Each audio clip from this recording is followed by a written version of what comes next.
எல்லா நபிமார்களும் என் மூலம் பெருமை அடைகின்றனர், ஆனால் நானோ அபு ஹனீஃபாவின் மூலமாக பெருமை அடைகிறேன். அல்லாஹ்வின் சொன்னாங்க. அல்லாஹ்வின் தூதர் மீது எப்படி இட்டு கட்டுறாங்க பாருங்க. இவங்க நேசிக்கிறாங்களாம்.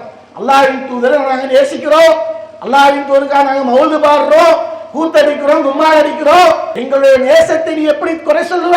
நீ என்ன சொன்னாலும் சரி, நாங்க அவங்களுடைய நேசத்தை வெளிக்காட்டுவதற்கு இப்படித்தான் மௌலிது ஓதுவோம் இப்படின்றாங்க.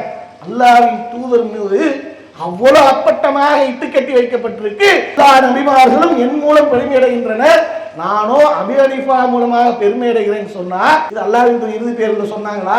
எந்த இடத்துல சொன்னாங்க? அல்லாஹ்வின் தூதருடைய சொல், செயல், அங்கீகாரம் அனைத்தும் ஹதீஸ்களாக பதியப்பட்டிருக்கேன். அப்படி பதியப்பட்டிருக்கக்கூடிய செய்திகள்ல ஏதாவது ஒரு இடத்துல இப்படிப்பட்ட ஒரு செய்தி பதியப்பட்டிருக்கா?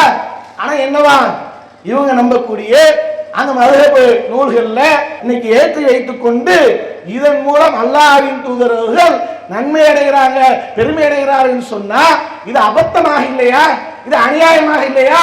இப்படிப்பட்ட ஒரு சட்ட நூல் இருந்தா அது தீட்டு கொளுத்தப்படணுமா இல்லையா?